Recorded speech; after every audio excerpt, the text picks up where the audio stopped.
2002 সালে 27 ফেব্রুয়ারি গুজরাটের উত্তর গোধরাতে গোধারা ট্রেন ট্র্যাজেডি ঘটেছিল। এই ঘটনায় 59 জনের মৃত্যু হয়। এই ঘটনাকে কেন্দ্র করে গোটা দেশ সহ বিভিন্ন দেশেও তোলপাড় হয়ে ওঠে। কিন্তু এই গোধরা কাণ্ডের সত্য ঘটনা নিয়ে সম্প্রতি একটি সিনেমা তৈরি হয়েছে। এর নাম দিই সবরমতী রিপোর্ট। গত 15 নভেম্বর চলচ্চিত্রটি মুক্তি পায়। রাজ্যের রূপসী সিনেমা হলে এই ছবি প্রদর্শনের ব্যবস্থা করে শুক্রবার রূপসী সিনেমা হলে এসে এই ছবিটি দেখেন রাজ্যের মন্ত্রী রতনলাল নাথ।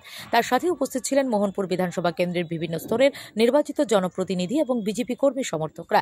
এদিন সিনেমা দেখার পর সাংবাদিকদের মুখোমুখি হয়ে এক প্রতিক্রিয়ায় মন্ত্রী রতনলাল নাথ জানান, শাসক দল বা বিরোধী দল বা একাংশের সংবাদপত্র যাই করে না কেন, সত্যের জয় হবে।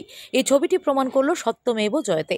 ভোটে জয়যুক্ত হতে না পেরে একটি নির্বাচিত সরকারকে ভেঙে দেওয়ার জন্য মুষ্টিমেয় অসাধু সাংবাদিকরা সত্য ঘটনাকে চেপে গিয়ে অসত্য তথ্য প্রকাশ করে।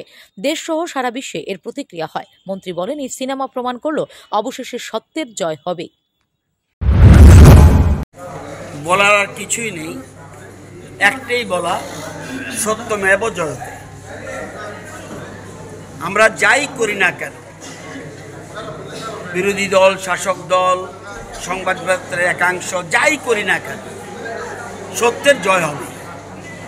এবং এটা গোধরা কাণ্ডে বারবার প্রমাণিত হয়েছে এবং বিভিন্ন সময়ে, এবং এই জন্য সারা দেশে এবং বিদেশেও বিভিন্ন জায়গায় আজকে প্রচারিত হয়েছে যে সত্যের জয়। একটা সরকারকে ভেঙে দেওয়ার জন্য পরিকল্পিতভাবে ভোটে নির্বাচিত না হতে পেরে বিভিন্ন একটা শ্রেণীর অসাধু সাংবাদিক, সবাই না, একটা ছোট্ট অংশ প্রায় সময় সত্যকে চেপে গিয়ে অসত্য প্রকাশ করে।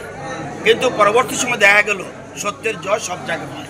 এই গোধরা কাণ্ড এবং সবরমতী এক রিপোর্ট যেটা আজকে আমরা দেখেছি, এটা থেকে প্রমাণিত হলো সত্যের জয় হবে।